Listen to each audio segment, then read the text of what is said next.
గురువుగారు చాలా చక్కటి వివరణ భోజనం గురించి, అలాగే ఎలా కూర్చోవాలి ఇలాంటి చాలా మనం మాట్లాడున్నాము. ఇక స్నానం చాలా అంటే చాలా ముఖ్యమైంది.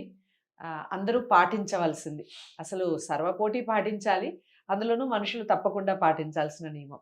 ఏ విధంగా చేయాలంటారు చెప్పండి?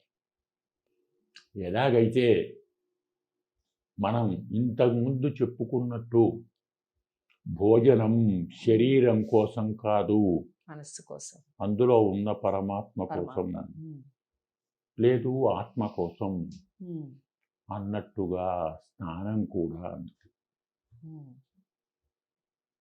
శరీర శుద్ధికి స్నానంతో పని లేదు, బుడతో తుడుచుకుంటే సరిపోతుంది. ఇంకోటి, మన భారతీయ సంప్రదాయం ఎంత విశిష్టమైందంటే మనం స్నానం చేసేటప్పుడు గంగే చ యమునే చైవ గోదావరి సరస్వతి నర్మదే సింధు కావేరి జలేస్మిన్ సన్నిధిం కురు, ఈ మంత్రం చదువుకుంటూ స్నానం చేస్తాం. అంటే మనము ఏ జలంతో స్నానం చేస్తున్నామో ఆ జలంలో గంగా యమున గోదావరి సరస్వతి నర్మద సింధు కావేరి అనే 7 నదుల తీర్థం వచ్చి చేరాలి. అవన్నీ ఇందులో ఆవేశించాలి, వాటిని నేను స్నానం చేయాలి. నెక్స్ట్ శ్లోకం, గోవిందే సదా స్నానం గోవింద సదా జపం గోసదా ధ్యానం సదా గోవింద కీర్తనం. రెండో మాట, గోవింద గోవింద గోవింద గోవింద గోవింద, గోవింద నామస్మరణతో స్నానం చేయాలి. సరే, శివభక్తులు శివ అంటారు, అది వేరు సంగతి. పరమాత్మనామం, పరమాత్మనామాన్ని చెప్పుతూ స్నానం చేయాలి. సప్త నదుల నామం చెప్తూ ఆ నదుల నీళ్లల్లో ఆవేశింపచేసి వాటితో స్నానం చేయాలి. ఒకవేళ స్నానం అనేది శరీర శుద్ధికి అయితే ఆ నదులు ఎందుకు? మినరల్ వాటర్ తీసుకోండి, మినరల్ వాటర్ తీసుకొని చేయండి, స్నానం చేయండి. ఈ మధ్య కాలంలో అది చేస్తున్నారు గురువు గారు. చేస్తున్నారా? ఇంకా విశేషం. Mineral water. అందుకనే వచ్చింది ఏంటంటే, ఇప్పటి కాలంలో అనకూడదు కానీ మనం వాళ్ళ కోపం వస్తుందో తెలియదు నాకు, శరీరానికే ప్రాముఖ్యం ఇస్తున్నారు. ఒక్కరికి తెలియదనటం కంటే దృష్టి పెట్టరు. ఈ శరీరం నిలిచేది దేనివల్ల? ఆత్మ లేకుంటే శరీరం నిలుస్తుందా? శరీరం అనేది ఆత్మకు ఇల్లు, అది లేకుండా ఇది ఉంటుందా? మరి దాన్ని పట్టించుకోకుంటే, ఇందులో కొందరు మనకు మంచి సందేహం ఉంది. కొందరు అడిగారు, శరీరం కనపడుతుంది, ఆత్మ కనపడుతుందా? కనపడంది ఉంటుందా? ఉంటుంది. అంటే కనపడంది ఉండదు అంటావా? పోని నీ మాట ఒప్పుకుందాం, ఉండదా? ఉంటుంది. ఉండదు అంటే బుద్ధి కనపడుతుందా మనకు? కనపడదు. ఉందా లేదా? ఉంది. ఆకలి కనబడుతుందా? ఉందా లేదా? మనం వాటిని భావంతో తెలుసుకుంటాం. మన ఆలోచనలు బుద్ధి చెప్తుంది, మన అవస్థ ఆకలి చెప్తుంది. అలాగే మనం నా ఇల్లు అంటాం.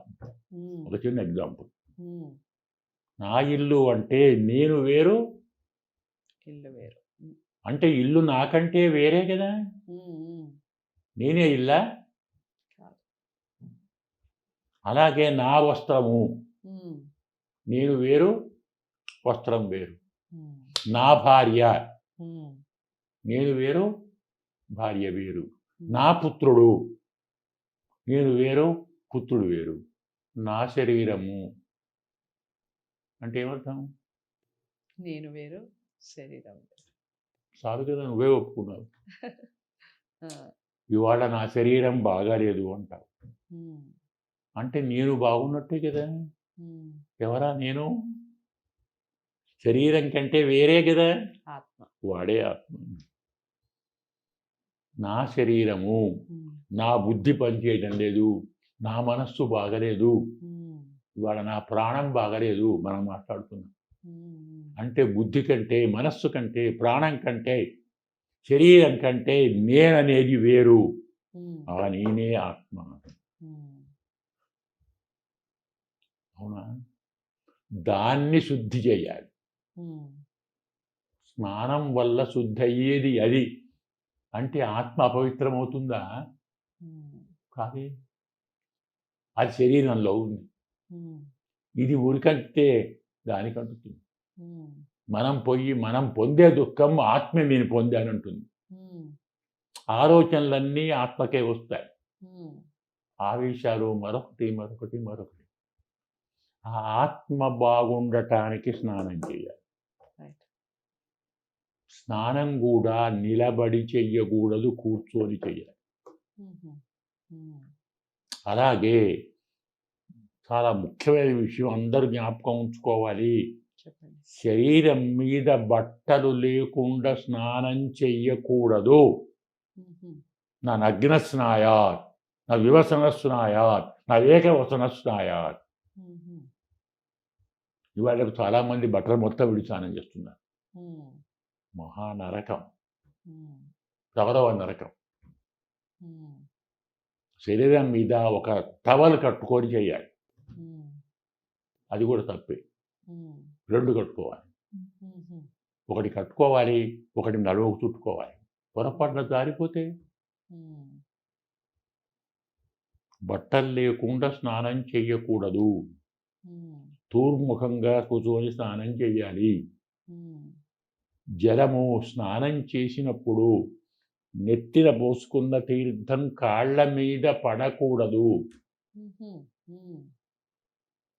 భుజాల మీద పడ్డా నెత్తిన పోసుకున్నది కాళ్ళు దూరంగా పెట్టి పోసుకోవాలి. ఉమ్. తరువాత మనం స్నానం చేసిన తర్వాత ఒళ్ళు తుడుచుకుంటాం. అవును. తుడుచుకొని ఆ వస్త్రాన్ని పిండుతాం. ఉమ్. ఇప్పుడు మర్చిపోయారు. ఉమ్. నీళ్ళలో పిండుతాం. ఆ పిండిన జలము అక్కడ ఉన్నటువంటి కొన్ని వేల ప్రాణులకు జీవనమిస్తాయి. ఉమ్. వస్త్ర నిష్పీడనోదకం చెప్తాడు వ్యాసుడు. ఉమ్. వస్త్రాన్ని పిండిన జలంతో కొన్ని వేల జీవులు బతుకుతున్నారు. కొంతమంది ఆ నీళ్ళని కాళ్ళ మీద పోసుకుంటున్నారు పిండుకొని. ఉమ్. మహాపాపం. ఉమ్. పిండిన బట్ట నీళ్లు కాళ్ళ మీద పడకూడదు. ఉమ్. వాటితో ఇతర జీవులకు ఆహారంగా ఇవ్వాలి. కూర్చొని స్నానం చేయాలి. ఉమ్. బట్టలు కట్టుకొని స్నానం చేయాలి. ఉమ్. తూర్ముఖంగా కూర్చొని స్నానం చేయాలి. ఉమ్. భగవంతుణ్ణి ఏ మంత్రాలు రాకుంటే గోవింద గోవింద గోవింద రామ కృష్ణ మాధవ నీకు నచ్చిన నీకొచ్చిన పరమాత్మ నామాన్ని తలుచుకుంటూ స్నానం చేయాలి. ఉమ్. ఎందుకంటే నీవు స్నానం చేసేది శరీరానికి కాదు, దేహమేరా దేవాలయం. ఉమ్. శరీరం అంటే దేవాలయము. ఉమ్. శరీరాన్ని కడుగుతున్నావంటే అర్థం దేవాలయాన్ని కడగటం. ఉమ్. మరి దేవాలయాన్ని కడుగుతున్నప్పుడు దేవుణ్ణి స్మరించొద్దా? ఉమ్. స్వామి నీ ఇల్లు కడుగుతున్నాను, నాకు శక్తినివ్వు, శుభ్రం చేయించుకో నువ్వే ఉమ్. అని స్వామిని ప్రార్థిస్తూ స్నానం చేయాలి. ఉమ్. మనం ఏ పని చేసినా మనకు నచ్చిన భగవంతుని పేరు స్మరిస్తూ చేస్తే ఉమ్. మన మనస్సు పరిశుద్ధమవుతుంది. ఎదుటివారు తెలియని వాళ్ళు, ఉమ్. చేయని వాళ్ళు ఈ నామాలు విని వాళ్ళు కూడా పవిత్రులవుతారు. నిజంగా. పరమాత్మను తలవటమే కాదు, తలచినప్పుడు విన్న వాళ్ళ పాపాలు కూడా పోతాయి. ఉమ్. పొద్దున్నే తెలతెలవారుతుండగా పక్షులు అరుచుకుంటూ లేస్తాయి. అవును. ఏం కోరి? మనందరినీ లేపుతాయి.